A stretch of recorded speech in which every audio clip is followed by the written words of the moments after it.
Hello बच्चों, रश्मि वर्ष में आप सभी का स्वागत है। आज हम लोग कक्षा 8 के संस्कृत विषय का दीपकम भाग 3 के पाठ 4 जिसका नाम है प्रणम्यो देश भक्तोयम गोप बंधुर महामनाः, इसका अभ्यास कार्य करने वाले हैं। इस पाठ का हिंदी अनुवाद मैंने अपने पिछले वीडियो में बना रखा है। आपको मैं उसका लिंक डिस्क्रिप्शन बॉक्स में दे दूंगी, आप वहां से देख सकते हैं। चलिए हम लोग अपने अभ्यास कार्य की ओर आगे बढ़ते हैं। हमारा पहला प्रश्न है, अधोलिखितानां प्रश्नानाम एक पदेन उत्तरम लिखित। नीचे लिखे हुए प्रश्नों के उत्तर एक पद में दें। पहला प्रश्न है, समाज दिन पत्रिकाया प्रतिष्ठाता कह। समाज दैनिक पत्रिका का प्रतिष्ठापक कौन था, यानी संस्थापक कौन है? उत्तर हो जाएगा गोपबंधु। दूसरा है, गोपबंधु कस्मै स्वभोजनम दत्तवान। गोपबंधु ने किसे अपना भोजन दिया? भिक्षुकाय। कस्मै यहाँ पे चतुर्थी विभक्ति में प्रयोग हुआ है, इसलिए उत्तर भी हम भिक्षुकाय के रूप में चतुर्थी विभक्ति में देंगे। गोपबंधु ने भिक्षुक को अपना भोजन दिया। तीसरा प्रश्न है, मरणासन्न कः आसीत। मृत्यु के निकट कौन था?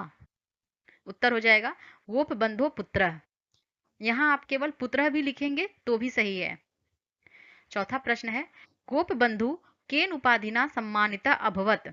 गोपबंधु किसकी उपाधि से सम्मानित हुए? उत्तर है उत्कलमणि। उत्कलमणि की उपाधि से सम्मानित हुए। अगला है, गोपबंधु कति वर्षाणि कारावासम प्राप्तवान। गोपबंधु कितने वर्ष के लिए कारावास को प्राप्त हुए, यानी कारावास गए, जेल गए? उसका उत्तर है वर्ष द्वयम, 2 वर्ष के लिए। बढ़ते हैं अपने अगले प्रश्न की तरफ। एक वाक्येन उत्तरम लिखत। एक वाक्य में उत्तर लिखें। पहला प्रश्न है, गोपबंधु किमर्थम अश्रुपूर्ण नयना अभवत। गोपबंधु की आंखें अश्रुपूर्ण क्यों हुई? उत्तर हो जाएगा भिक्षुकस्य क्रंदन ध्वनिम श्रुत्वा गोपबंधु अश्रुपूर्ण नयना अभवत। भिक्षुक की क्रंदन ध्वनि सुनकर उनकी आंखें नम हो गई थी। दूसरा प्रश्न है, कीदृशम पुत्रम विहाय गोपबंधु समाज सेवाम अकरोत। कैसे पुत्र को छोड़कर गोपबंधु ने समाज सेवा की? उत्तर है मरणासन्नम पुत्रम विहाय गोपबंधु समाज सेवाम अकरोत। अपने मृत्यु के निकट पहुंचे हुए अपने पुत्र को छोड़कर उन्होंने समाज सेवा की। तीसरा प्रश्न है, गोपबंधो कृते उत्कलमणि इति उपाधि किमर्थम प्रदत्त। गोपबंधु को उत्कलमणि की उपाधि क्यों दी गई थी? उसका उत्तर है समाज सेवाय देश सेवाय च तस्य असीमम त्याग अनुभवम गोपबंधो कृते उत्कलमणि इति उपाधि प्रदत्त। समाज सेवा और देश सेवा के उनकी असीम त्याग अनुभव को देखते हुए उन्हें उत्कलमणि की उपाधि दी गई थी। गोपबंधु कुत्र जन्म लब्धवान। गोपबंधु का जन्म कहाँ हुआ था? उसका उत्तर है गोपबंधु उड़ीसा राज्यस्य पुरीजनपदस्य साक्षी गोपाल समीपे सुवांडो ग्रामे जन्म लब्धवान। हमने पढ़ा था उड़ीसा राज्य में पुरीजन पद के साक्षी गोपाल के नजदीक में सुवांडो ग्राम में उनका जन्म हुआ था। अगला प्रश्न है, गोपबंधु सर्वदा केशाम उपयोगम कृतवान। गोपबंधु हमेशा किसका उपयोग करते थे? तो हमने पढ़ा था अपने पुस्तक में कि वह हमेशा अपने देश में बनी हुई वस्तुओं का और वस्त्रों का उपयोग करते थे। तो उत्तर हो जाएगा सर्वदा स्वदेशस्यैव वस्त्राणाम वस्तूनाम च उपयोगम कृतवान। तीसरा अभ्यास है, कोष्ठके दत्तानि पदानि उपयुज्य वाक्यानि रचयत। कोष्ठक में दिए हुए पद को उपयोग करके वाक्य की रचना कीजिए।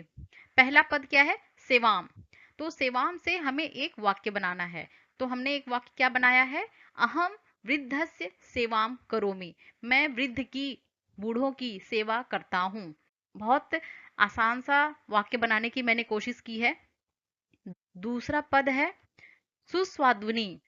सुस्वादुनी, इससे हमारा वाक्य बन जाएगा माता सुस्वादुनी भोजनानि पचती। माता स्वादिष्ट भोजन बनाती है। तीसरा पद है सहायताम। सहायताम से हमारा वाक्य बन जाएगा वयम दरिद्राय सहायताम कुर्मः। हम लोग गरीबों के लिए सहायता करते हैं। अगला पद है स्वदेश वस्त्राणि। इससे वाक्य बन जाएगा वयम स्वदेश वस्त्राणि धारयामः। हम लोग अपने देश में बने हुए वस्त्र को धारण करते हैं। अगला पद है अन्यतमः। अन्यतमः से बनेगा राम कक्षाया अन्यतम छात्रा अस्ति। राम कक्षा में श्रेष्ठ छात्र है।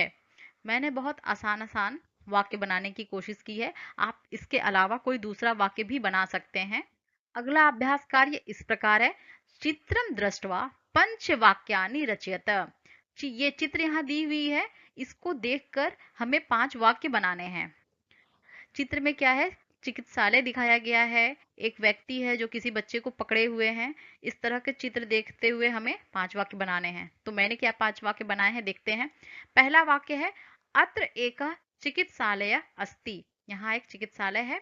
दूसरा है एका पुरुषः कश्चित बालकम चिकित्सालयम नयति। नयति मतलब लाता है। एक पुरुष किसी बालक को चिकित्सालय लाता है। यहाँ चित्र में लग रहा है एक पुरुष है जो किसी बच्चे को चिकित्सालय की तरफ ला रहा है। दूसरा है बालकः पीड़ितः दृश्यते। बालक पीड़ित दिख रहा है। उसके बाद है तो चिकित्सालयम गच्छत। वे दोनों चिकित्सालय जाते हैं। तो है इसीलिए यहाँ गच्छत यूज हुआ है। अगर सह होता तो गच्छति होता। फिर है 5वां वाक्य अस्मिन चित्रे मेघा अपि सन्ति। इस चित्र में बादल भी हैं। पीछे चिकित्सालय के पीछे हमें बादल दिख रहे हैं, तो इसलिए मैंने एक वाक्य उससे भी बना रखा है। अगला प्रश्न है समुचितेन पदेन श्लोकम पूरयत। उचित पद से श्लोक को पूरा करें। पहला सेंटेंस है डैश मम लियताम तनु। इसका हमने पढ़ा था स्वदेश भूमौ, अपने देश की भूमि में। दूसरा है उत्कल मणि रीत्याख्य प्रसिद्धो डैश। इसका उत्तर हो जाएगा लोक सेवका। तीसरा हो जाता है स्वदेश लोकास्तदनु डैश नु प्रयांतुनु। इसके बाद है स्वराज्य मार्गे यदि डैश। उत्तर हो जाएगा गर्त मालिका। और आखिरी है डैश परिपूरितास्तु सा। तो उत्तर हो जाएगा ममास्ति मानसे। अगला प्रश्न हमारा है उदाहरणानुसारम क्रियापदम स्त्रीलिंगे परिवर्तयत। उदाहरण के अनुसार यहाँ उदाहरण दिया हुआ है, इसको देखते समझते हुए क्रियापद में स्त्रीलिंग परिवर्तन करना है। पहला क्या है गतवान। उसमें यहाँ पे बताया गया है उसका स्त्रीलिंग शब्द हो जाता है गतवती। तो हमारा पहला शब्द हो जाता है प्राप्तवान। प्राप्तवान का हो जाएगा प्राप्तवती। दूसरा है उपविष्टवान, तो हो जाएगा उसका उपविष्टवती। तीसरा है भुक्तवान। भुक्तवान का होगा भुक्तवती। फिर है कृतवान। कृतवान का होगा कृतवती। और आखिरी है गृहितवान। गृहितवान का हो जाएगा गृहितवती। आप देखेंगे ज्यादातर शब्दों में ती लगाकर स्त्रीलिंग में परिवर्तन किया जा सकता है। अगला अभ्यास कार्य है समुचितेन पदेन स स्तंभो मेलियत। उचित पद के साथ स्तंभ की मिलान करें। खंड अ में हमें 5 पद दिए हुए हैं और खंड ई में भी 5 पद दिए हुए हैं। हमें दोनों का आपस में सही मिलान करना है। पहला है समाजः। समाजः के साथ किसका होगा, समाजः हमारा दैनिक पत्रिका थी जिसे हमने पढ़ा था, तो इसका हो जाएगा दिन पत्रिका। समाजः का दिन पत्रिका। ममास्ति मांसे, मेरे अस्थि और मांस, उसका प्रयोग कहाँ हुआ था, परिपूरितास्तु, मतलब उससे परिपूर्ण कर दिए जाएं, इसलिए हमारा उसका उत्तर हो जाएगा परिपूरितास्तु। तीसरा है उत्कल मणि। उत्कल मणि किनको उपाधि दी गई थी, गोपबंधु जी को, इसलिए हमारा उत्तर हो जाएगा गोपबंधु। चौथा है आ इति। ये हमने अपने पुस्तक में पढ़ा था कि एक भिक्षुक जो आया था, गोपबंधु जी जिनकी आवाज सुनकर बाहर निकले थे, वो इस प्रकार से आवाजें निकाल रहा था, तो इसलिए उसका उत्तर हो जाएगा क्रंदन ध्वनि। सुस्वादुनी, स्वादिष्ट भोजन, तो इसलिए भोजन की ओर से इसका मिलान करते हुए ये व्यंजनानी पे जाएगा। उत्तर हो जाएगा व्यंजनानी। हमारा अगला अभ्यास कार्य है घटना क्रमेण वाक्यानि पुनः लिखित। घटना क्रम के अनुसार वाक्य को फिर से लिखें। पहला वाक्य है भिक्षुकंच तद्धोजितवान। भिखारी को भोजन दे दिया। दूसरा है प्रफुल्ल चंद्र राय गोपबंधु उत्कलमणि इति उपाधिना सम्मानितवान। प्रफुल्ल चंद्र राय जी ने गोपबंधु को उत्कलमणि की उपाधि दी थी। तीसरा है गोपबंधु अश्रुपूर्ण नयनो अभवत। गोपबंधु की आंखें अश्रुपूर्ण हो गई। चौथा है अतिथयो हस्तपादम छालयित्वा आसनेषु उपविष्टवन्तः। आए हुए अतिथि हाथ पैर धोकर आसन पर बैठते हैं। छालित्वा मतलब धोकर, उपविष्टवंतः मतलब बैठते हैं। और आखिरी है दिन त्रयात किमपि न भुक्तम, 3 दिनों से कुछ भी नहीं खाया हूं।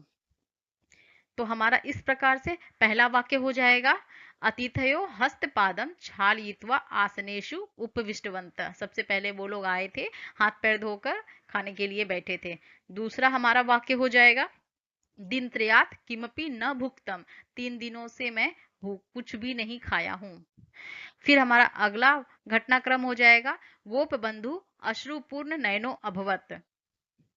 उसके बाद का हमारा घटनाक्रम हो जाएगा, भिक्षुकंच तद्धो जितवान। और आखिरी घटनाक्रम है, प्रफुल्ल चंद्र राय गोप बंधु उत्कल मणि इति उपाधिना सम्मानितवान। इस प्रकार हमारा पाठ का अभ्यास कार्य यहाँ समाप्त होता है। पाठ के हिंदी अनुवाद के लिए आप हमारे पिछली वीडियो को देख सकते हैं, जिसका लिंक मैं डिस्क्रिप्शन में दे रही हूँ। और रहा हर बार की तरह मेरा यह 2 प्रश्न, जिसका आपको जवाब मुझे कमेंट में देना है।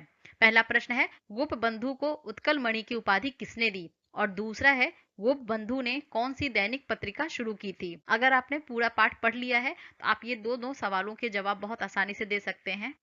आपको मेरी वीडियो पसंद आई है तो प्लीज मेरे चैनल को सब्सक्राइब और वीडियो को लाइक करना ना भूलें। मिलते हैं अपने अगले वीडियो में, तब तक के लिए थैंक यू।